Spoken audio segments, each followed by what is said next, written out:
ভারত পাকিস্তান রাজনৈতিক টানাপোড়েনের প্রভাবে উত্তাল দুদেশের ক্রিকেট। গত এপ্রিলে পেহেলগামে সন্ত্রাসী হামলার জেরে তা আরও ভয়াবহ রূপ নেয়। অপারেশন সিঁদুর ও পেহেলগামে হামলার জেরে এশিয়া কাপ মাঠে গড়ানো নিয়ে দেখা দিয়েছিল অনিশ্চয়তা। তবে নানা প্রতিবন্ধকতার পর সংযুক্ত আরব আমিরাতে শুরু হওয়া আসরে গত 14 সেপ্টেম্বর ভারত পাকিস্তান প্রথম ম্যাচ থেকে তার রূপ নেয় চরম নাটকীয়তায়। শুরুতে পাকিস্তানের ক্রিকেটারদের সঙ্গে হ্যান্ডশেক করতে না চাওয়া, টস বিতর্ক সহ নানা ঘটনায় মাঠের পারফরম্যান্সের চেয়ে ক্রিকেটারদের নানা আচরণে বিবর্ণ হয়ে পড়ে এশিয়া কাপ।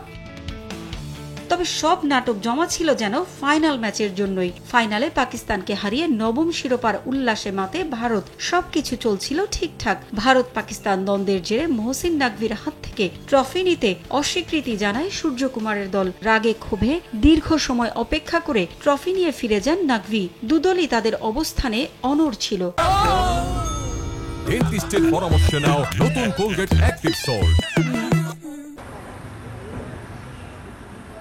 ট্রফি না দেয় আইসিসির কাছে অভিযোগের হুমকি এরই মধ্যে দিয়েছে বিসিসিআই। তবে তাতেও টনক নড়েনি মহসিন নাকভির। উল্টো ভারতকে জুড়ে দিয়েছেন নতুন শর্ত। ট্রফি নিতে হলে তার হাত থেকেই নিতে হবে, নয়তো দেয়া হবে না এশিয়া কাপের ট্রফি। চাই সেজন্য একটি অনুষ্ঠানেরও আয়োজন করা হবে। যদি তারা তাতে রাজি না হয় তাহলে ট্রফি তাদের হাতে তুলে দেওয়া হবে না।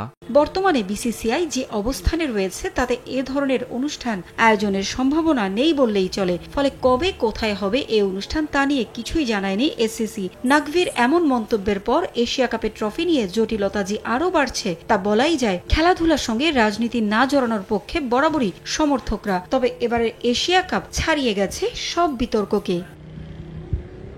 পারভিন আক্তার, সময় সংবাদ।